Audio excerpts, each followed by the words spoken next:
अरे भाग्यवान, मेरे जूते कहाँ रखे हैं? मुझे बाहर जाने में देर हो रही है। तभी मालती कमरे में आती है। ये रहे आपकी जूते। मैं इन्हें साफ करने के लिए ले गई थी। अरे वाह, तुम कितनी समझदार हो। मेरे बिना कुछ कहे ही सारे काम कर देती हो। तभी मालती झिझकते हुए रमेश से कहती है, सुनिए जी, आपसे एक बात कहूँ, बुरा तो नहीं मानेंगे ना? अरे नहीं नहीं, बेफिक्र होकर कहो। शादी से पहले मैं अपने मायके में नौकरी करती थी। मैं चाहती हूँ कि अब मैं फिर से नौकरी करना शुरू कर दूँ। वैसे भी सारा दिन घर में बोर हो जाती हूँ।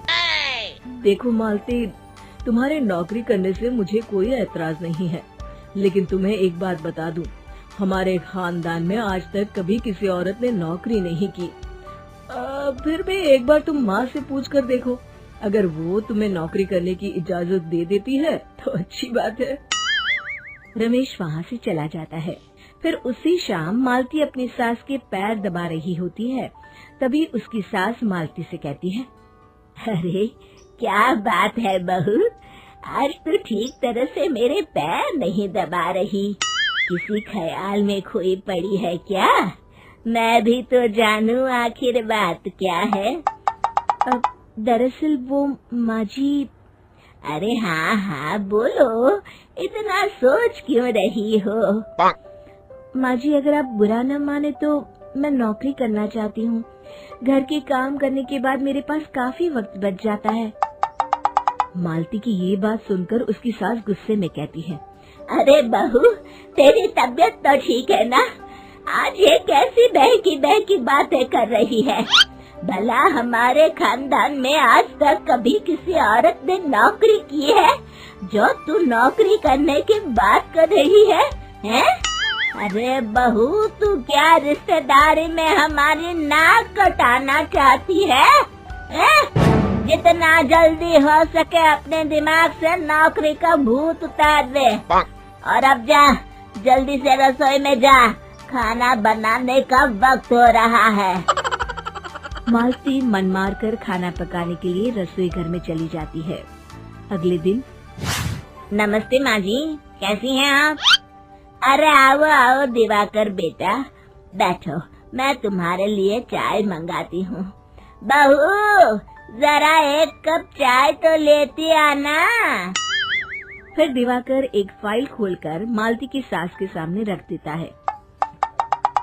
ये देखिए माँ जी, ये है पिछले महीने का हिसाब और ये रहे मुनाफे के रुपए।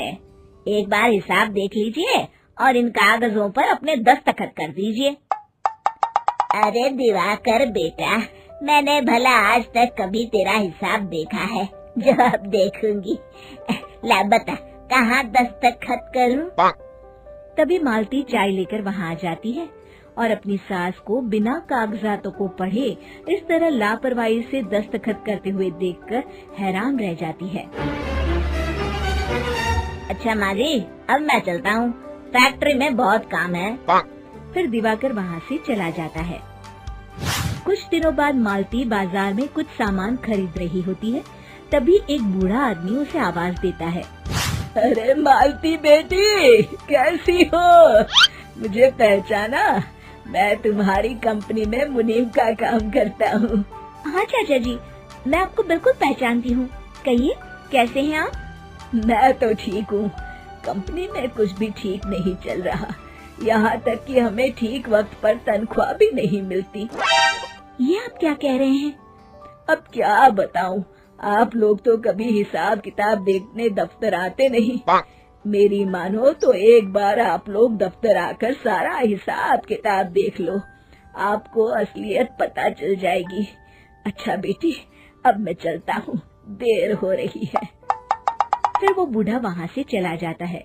वहीं दूसरी तरफ मालती घर पहुंचकर अपनी सास को सारी बात बताती है। तभी वहाँ रमेश भी आ जाता है, लेकिन मालती की सास मालती की किसी भी बात पर विश्वास नहीं करती।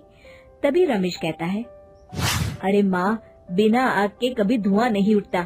जब मालती इतना कह रही है तो हमें एक बार दफ्तर चलकर देख लेना चाहिए। वैसे भी हम लोग काफी दिन से अपने दफ्तर नहीं गए हैं। इस तरह किसी एक आदमी के भरोसे काम छोड़ना मुझे भी ठीक नहीं लगता। अगले दिन वे सभी अपने दफ्तर पहुंचते हैं और सीधे दिवाकर के कैबिन में जाते हैं। अचानक सबको एक साथ देखकर दिवाकर चौंक जाता है। अरे माँ जी, आप सब लोग अचानक यहाँ कैसे आ गए? अगर कुछ काम था तो मुझे एक फोन कर दिया होता, मैं आपके घर आ जाता। तभी मालती की सास कहती है, अरे दिवाकर बेटा, आज मैं हिसाब देखने दफ्तर आई हूँ, जरा मुझे पिछले 6 महीनों का हिसाब दिखाना तो बेटा।